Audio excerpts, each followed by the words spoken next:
കാസർഗോഡ് ജില്ലയിലെ രക്തസാക്ഷി ഫണ്ട് വിനിയോഗത്തിൽ നേതൃത്വത്തിന് വീഴ്ചയെന്ന വിമർശനം. ഡിവൈഎഫ്ഐ കാസർഗോഡ് ജില്ലാ സമ്മേളനത്തിൽ കാസർഗോഡ്, ഉദുമ, നീലേശ്വരം, ചെറുവത്തൂർ ബ്ലോക്ക് കമ്മിറ്റികളാണ് ഈ വിമർശനം ഉന്നയിച്ചത്.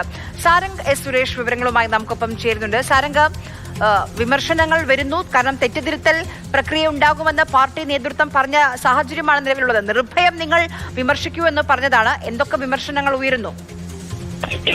ആര്യ, ഇന്നലെ രാവിലെയാണ് ഡിവൈഎഫ്ഐ കാസർഗോഡ് ജില്ലാ സമ്മേളനം ആരംഭിച്ചത്. സെക്രട്ടറി പ്രവർത്തന റിപ്പോർട്ട് അടക്കം അവതരിപ്പിച്ചതിന് തൊട്ടു പിന്നാലെയാണ് ബ്ലോക്ക് കമ്മിറ്റികൾ ചർച്ച ആരംഭിച്ചു വെച്ചത്. അതിനുശേഷം വലിയ രീതിയിൽ തന്നെ രണ്ട് രക്തസാക്ഷി ഫണ്ടുകളുമായി ബന്ധപ്പെട്ട ആരോപണങ്ങൾ അടക്കം വീണ്ടും ഉന്നയിക്കുകയാണ് വിവിധ ബ്ലോക്ക് കമ്മിറ്റികൾ. അത് ഒന്ന് കാഞ്ഞങ്ങാട് ഔഫ് അബ്ദുറഹ്മാൻ രക്തസാക്ഷി ഫണ്ടുമായി ബന്ധപ്പെട്ടാണ്. ഔഫ് കൊല്ലപ്പെട്ടിട്ട് 6 വർഷം പൂർത്തിയായി. അതിനിടയിൽ ഫണ്ട് പിരിവ് നടന്നിരുന്നു. എന്നാൽ ഇതുവരെയും രക്തസാക്ഷി സ്തൂപം നിർമ്മിക്കാനോ സ്മാരകം നിർമ്മിക്കാനോ ഇതുവരെയും ഡിവൈഎഫ്ഐ ജില്ലാ നേതൃത്വത്തിന് സാധിച്ചിട്ടില്ല. ആ ഫണ്ട് എവിടെ എന്നുള്ള ചോദ്യം ഉയരുകയാണ്. അതോടൊപ്പം തന്നെ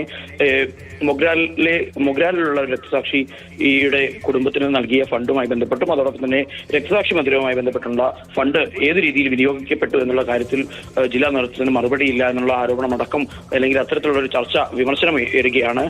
വലിയ രീതിയിൽ തന്നെ ചർച്ചകൾ ഉയരുകയാണ്. അതോടൊപ്പം തന്നെ മുൻകാലങ്ങളിൽ ഡിവൈഎഫ്ഐ ജില്ലാ കമ്മിറ്റിയിലെ ചില നേതാക്കളുമായി ബന്ധപ്പെട്ട് വലിയ രീതിയിൽ സാമ്പത്തിക ക്രമക്കേടുമായി ബന്ധപ്പെട്ട് വലിയ രീതിയിലുള്ള വിമർശനങ്ങൾ ഉയർന്നിരുന്നു. എന്നാൽ അത്തരത്തിൽ ആ ആരോപണം നേരിട്ട അല്ലെങ്കിൽ വിമർശനം നേരിട്ട നേതാക്കളെ സാധാരണ രീതിയിൽ വിമർശിച്ച് അല്ലെങ്കിൽ ശാസിച്ചു പോവുക മാത്രമാണ് ഡിവൈഎഫ്ഐയുടെ ജില്ലാ നേതൃത്വം ചെയ്തത് എന്നുള്ള കടുത്ത വിമർശനം കൂടി ഈ സമ്മേളന വേദിയിൽ നിന്ന് ഉയരുന്നുണ്ട്. ആര്യ.